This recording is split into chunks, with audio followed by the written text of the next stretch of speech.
Pada video kali ini, kita akan ganti oli mesin dan membersihkan filter oli pada motor.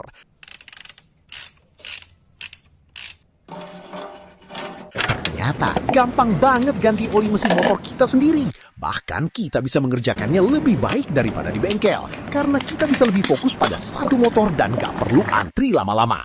Langsung saja kita siapkan alat dan bahan yang diperlukan. Yang pertama, ini wadah oli bekas atau tempat menampung oli yang akan kita ganti. Kemudian yang kedua, ada sambungan sok. Lalu ada kunci sok ukuran 12. Ini digunakan untuk membuka baut tap oli. Sebelum ganti oli, sebaiknya kita siapkan dulu oli yang sesuai untuk motor kita. Dengan cara mencari tahu di internet atau buku pedoman pemilik motor atau manual book. Jika sudah, sebaiknya kita mengetahui terlebih dahulu mekanisme atau cara kerja oli di dalam mesin motor kita. Kita mulai dengan memahami tugas oli di dalam mesin. Mesin itu isinya piston yang bergerak naik turun di dalam silinder. Tapi baik piston dan silinder itu sebenarnya tidak saling bergesekan, yang berarti ada celah kompresinya. Hal ini mengakibatkan udara yang mau dikompresi bisa keluar. Sebut saja kebocoran udara kompresi yang keluar lewat celah-celah antara piston dan silinder tersebut. Itulah alasan piston punya sepasang ring. Ring ini yang akan merapatkan celah tersebut. Dengan kata lain, ring inilah yang akan bergesekan dengan silinder. Baik ring piston maupun silinder sama-sama terbuat dari komponen logam, yang mana kita tahu jika logam saling bergesekan, pasti gesekannya bisa menimbulkan percikan api dan mengakibatkan kerusakan lecet. Disinilah oli berperan sebagai penengah. Jadi oli ini punya kemampuan khusus, yakni masuk ke celah-celah super mikro. Dalam hal ini, masuk ke dalam celah-celah ring piston dan silinder. Oli akan masuk di antara dua komponen ini. Sehingga, meski kita melihat ring dan silinder itu bergesekan, tapi nyatanya ada lapisan oli tipis di tengah-tengahnya. Itulah yang membuat ring piston bisa bergerak naik turun dengan licin tanpa menimbulkan gesekan. Ketika terjadi pembakaran, maka ada material sisa pembakaran yang melekat pada dinding silinder. Ketika piston bergerak ke atas, maka material sisa pembakaran yang ada pada dinding silinder bisa bercampur dengan oli yang ada di dalam ruang engkol. Material sisa pembakaran ini memang jumlahnya sangat sedikit, tapi dalam 1 menit saja bisa terjadi hingga ribuan kali pembakaran. Jadi, kalau diakumulasi dalam jangka panjang, material sisa pembakaran ini bisa mengubah warna oli jadi lebih hitam. Jadi, warna hitam pada oli itu disebabkan karena oli terkontaminasi oleh material sisa pembakaran. Ini adalah fenomena yang normal. Semua motor kalau sudah dipakai lama pasti olinya hitam. Tapi kalau oli yang sudah hitam ini dipaksakan untuk dipakai, maka yang terjadi adalah material cairan oli sisa pembakaran akan berubah bentuk menjadi butiran padat berukuran mikro. Hal inilah yang bisa membuat komponen mesin tergores. Jadi, salah satu akibat jika kita sering telat ganti oli motor, maka komponen mesin entah silinder atau ring piston mudah aus.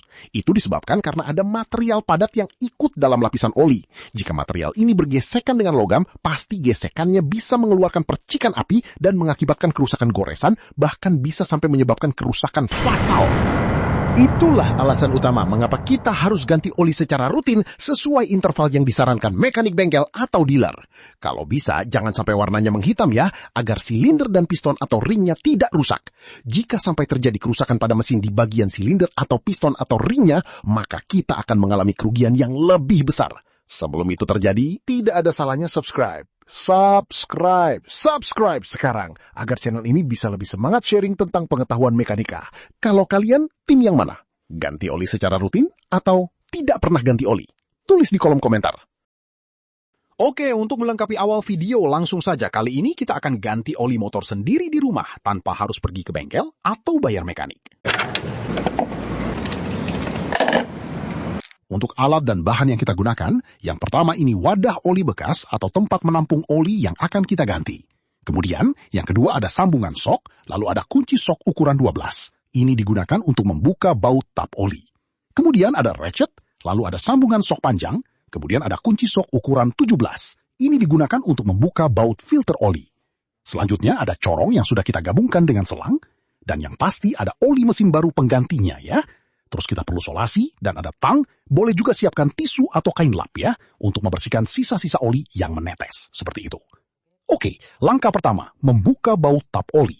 Letaknya ada di bawah sebelah kanan motor, dekat dengan leher knalpot. Mungkin ada beberapa motor yang letak baut tap olinya berbeda. Jadi sebelum buka baut tap oli, dipastikan dulu agar tidak salah buka ya.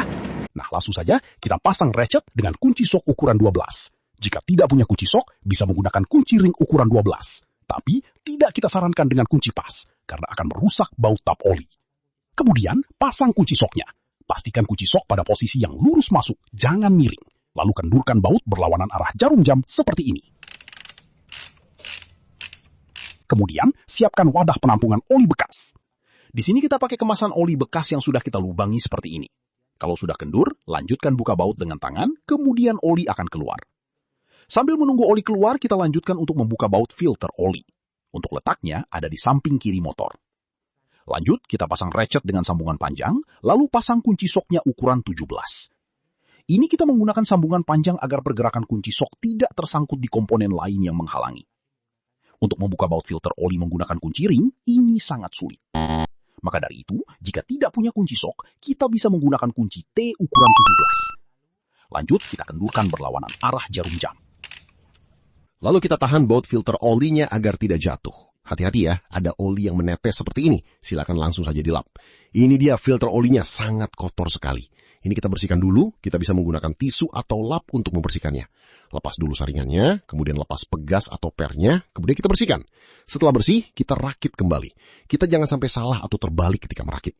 Caranya, baut atau tutup filter oli letaknya seperti ini. Kemudian masukkan pegas atau per yang lancip seperti ini, masukkan ke bautnya. Lanjut, masukkan saringan ke pegasnya dengan posisi seperti ini, menghadap ke atas. Sebelum pasang filter olinya, dibersihkan dulu lubang filter oli dari sisa-sisa oli yang tadi keluar. Untuk pemasangan, posisinya seperti ini. Lalu kita masukkan sambil sedikit ditahan pakai tangan. Kemudian kita pasang pakai kunci sok ukuran 17. Putar searah jarum jam sampai kencang.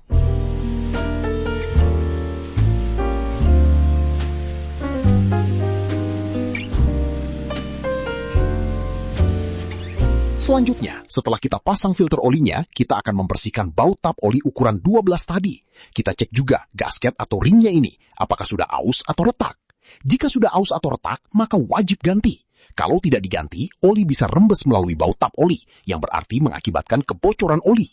Baut tap ini masih bagus ringnya, jadi kita tidak perlu ganti dan bisa lanjut pemasangan. Selanjutnya, kita beri isolasi pada ulir atau drat secara memutar secukupnya. Kemudian pasang lagi baut tap olinya dengan kunci sok yang kita gunakan saat membukanya tadi, yaitu menggunakan kunci sok ukuran 12. Di kesempatan kali ini kita tidak menyarankan menyemprot pakai udara dari kompresor, karena udara mengandung uap air, jadi bisa ikut masuk ke dalam mesin. Dan kotoran-kotoran dari kompresor juga ikut masuk, jadi kita hindari saja penggunaan kompresor saat membersihkan sisa-sisa oli di dalam mesin. Selanjutnya, buka stik oli atau tutup oli. Bisa menggunakan tangan atau tang. Putar berlawanan arah jarum jam. Kemudian masukkan corong dan selang seperti ini. Pastikan bersih ya untuk corong dan selangnya. Penggunaan corong dan selang ini memang mempermudah saat kita menuangkan oli. Kemudian siapkan oli mesin untuk kapasitas yang sesuai dengan motor kita. Ini langsung saja kita tuangkan olinya. Setelah selesai menuangkan oli, masukkan stik oli kemudian putar. Selanjutnya, kita kendurkan lagi untuk memastikan volume oli sudah sesuai. Indikator volume oli ini sudah sesuai. Inilah bentuk indikator volume oli. Bisa kita lihat, indikatornya ada garis-garis cross seperti ini. Jika indikator menunjukkan melebihi batas atas ini, maka oli terlalu banyak. Sedangkan kalau kurang dari batas bawah ini, maka oli kurang. Jadi untuk level yang baik, indikator menunjukkan di tengah antara batas atas dan batas bawah.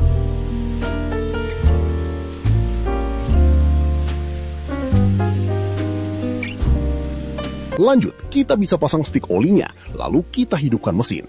Ini kilometernya sudah 54.964.